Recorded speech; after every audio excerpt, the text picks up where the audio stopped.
hybrid, hybrid solar. Paano yun pag mag-a-apply pa rin ba siya or i-accept the application pero wala na siyang net metering? Kasi hindi na dadaan sa, o hindi na ano sa init yun kasi hybrid siya. Diretso na po na po. So, inclusive batteries.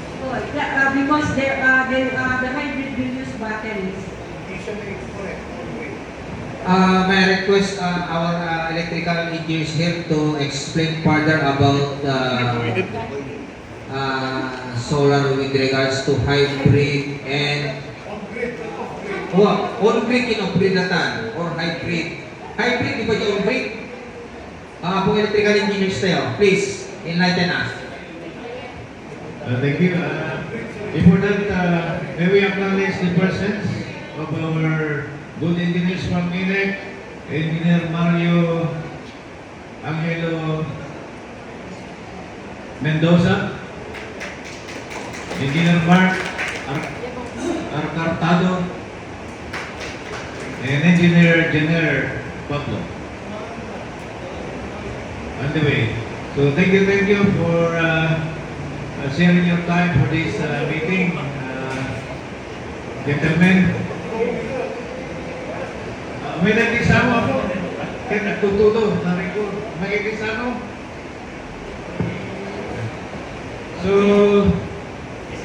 this is the reason why we requested the General Manager of INEC to send technical men from INEC as the distributor utility of Ilocos Norte to share and shed light on matters or policies regarding the application of net metering. So, this is the very reason why that nato yung amin ito'y narinado yun because the implementers of this net metering are the building officials, INEC, and private practitioners. So thank you so much for joining us today. So what's the question?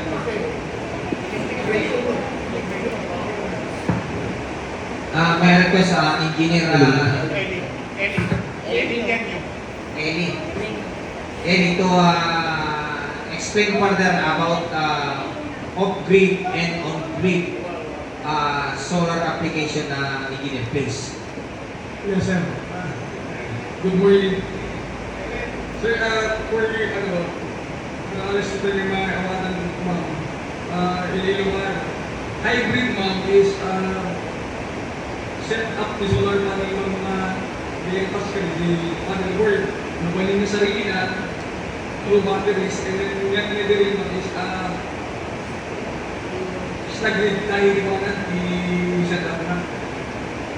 Ano ma'am, hybrid ma'am, pasapot na lang electrical circuit.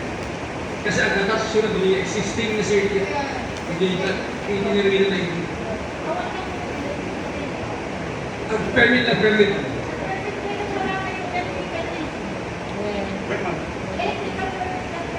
Yes, pag electrical permit, medyo baba na mga others. Second nyo lang yun. Hybrid ma'am, mabalik na ito i-apply, net metering. Ito kaya ito. So, balik naman ang application.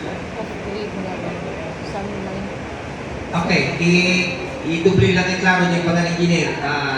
No hybrid, let's say an engineer SB kumakot pa solar, kat deke total computed na load harvest na kat kaya na nga sustenaran deke load capacity de business building ni Apo engineer akit sobi ang permit ba uno saan dito sa so amman ngem haan nawikan iti application of net metering okay ngem yatan DJ pinag-install ni engineer SB sobra DJ ma-harvest na let's say sayang ilako itutukin ni Apo INEC so Isu tayo yung pagkasapulan nga o may building official ay apply ko tinet metering engineer naglaan.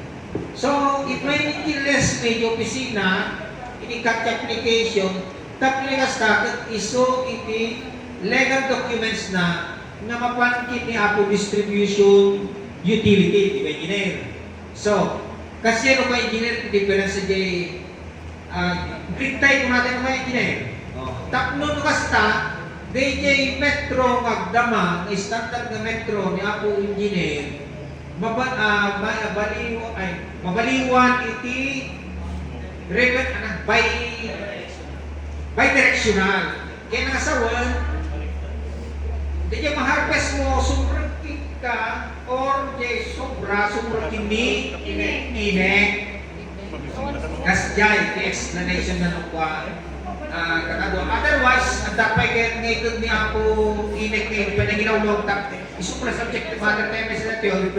Kasalukat na nit na bi-directional na engineer, ginawag yung pay, tanong lalo na may enhance kaming obo, tatay ko na nga, although lumimot yung basic na, kung punta kami ako, civil, kakadwa na civil kami, engineer. Good morning, sirs. With our side sa distribution utility, yung naunang metro, which is yung ordinary meter na sinasabi natin before, i-apply natin yung net metering. Bali, papalitan namin yun ng bi-directional meter. Bali, yung meter na yun is going to